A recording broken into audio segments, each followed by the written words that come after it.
meron akong pangarap na pag sa pamilya ko, pag nagkapamilya ako, kung ano may yung hindi ko nakuha nung bata ako, gusto kong ibigay sa kanila.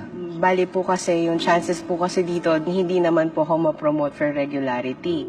After my graduation, bumiyay na ako ng Singapore.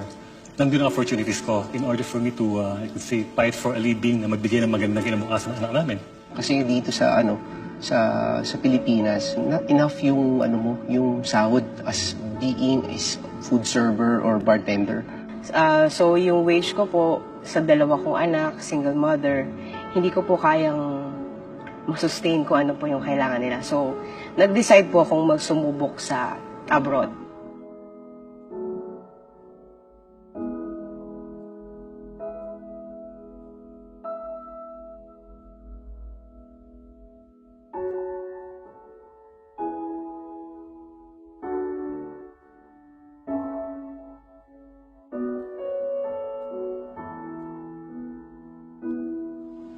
I'm Francis Cher Fernandez. Kian Angelo G. Luque po.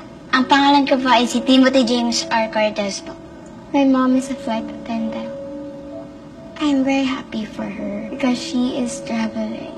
How about your dad? He also worked abroad. Excited po siyang umalis po tapos sobrang saya niya po. Sana maging masaya po yung mama ko na magkatrabaho na po. May mga pasalubong ba si Papa ko sa'yo? Yung uli na po yung Xbox po. Yung mga sapatos po, mamahaling chocolate po tapos yung mga damit po na galing sa ibang bansa. Teddy bear and pillows. So, ano pakiramdam mo having a mom as a flying steward? How did you feel?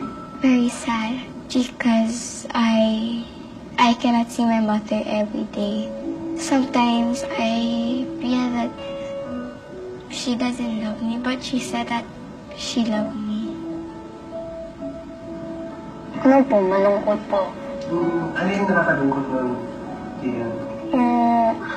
Aalis na po si Papa. Nung pagpasok niya po sa airport, lumuha po yung mata ko tapos nalungkot po ako. Gaano kalungkot? Sobra po. Anong magpapasaya sa'yo? Nag-outing po. Sama-sama po kami. Nung nakarating na po siya sa akin, masaya po ako pag nandito po siya sa Pilipinas.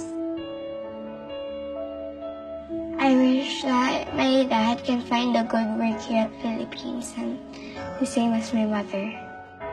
Sana po, andito na lang siya para kumpleto po kami.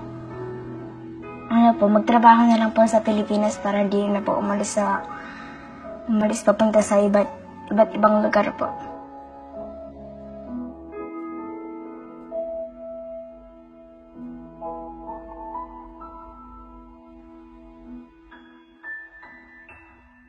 Ayun nga ako, na-surprise din ako yung sinabi niya na sana dito na lang ako.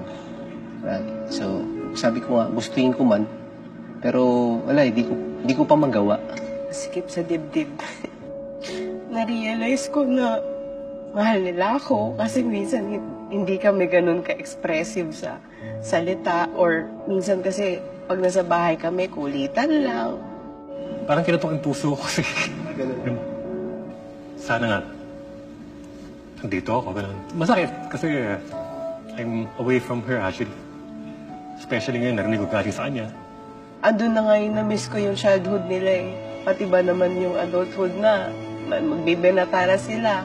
Hindi kasi enough yung kahit sabihin nating high-tech na ngayon, technology, text, Skype, internet, whatever. Iba pa rin po kasi pag personal mo silang kasama.